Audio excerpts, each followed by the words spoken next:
Bonjour et bienvenue dans ce second spécifique. Et aujourd'hui nous allons parler d'un manga où le suspense sera si intense qu'il vous mettra en PLS à chaque fin d'épisode. Parlons un petit peu d'Erased.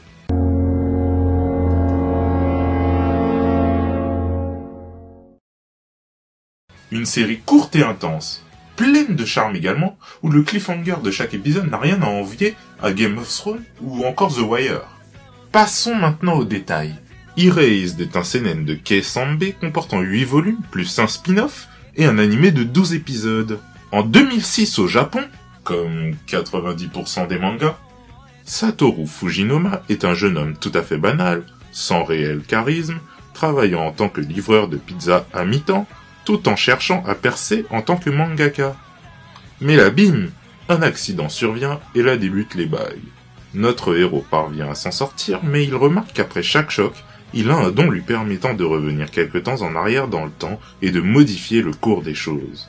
C'est alors qu'il décida d'utiliser son pouvoir afin d'éviter là l'accident survenu il y a quelques heures. Malheureusement, il remonte à 18 ans en arrière. Et là, ça part en cacahuète. Prisonnier dans son propre corps d'enfant, Satoru se souvient alors qu'à l'époque, une de ses amies fut assassinée sans que le criminel ne soit démasqué. Mais à quoi sert la police dans ce cas ? C'est alors qu'il décida de mener sa propre enquête afin de ramener à la vie, à son époque actuelle, son ami Kaio.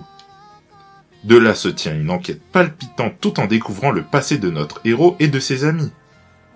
À tel point que nous-mêmes spectateurs, nous menons l'enquête de notre côté à coups de théories plus farfelues les unes que les autres. L'auteur manie l'art de nous mettre sur des fausses pistes, mais pourquoi mettre en avant des enfants enquêtant sur le meurtre d'une de leurs camarades quand la police peut le faire ? En effet, l'auteur aborde des sujets sensibles comme le harcèlement,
la solitude, l'isolement scolaire ou encore la maltraitance d'enfants.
Et malheureusement, ce sont des sujets qui sont souvent sous-estimés et qui pourtant peuvent faire énormément de mal et laisser de graves séquelles psychologiques à un enfant. Et ça arrive beaucoup trop souvent.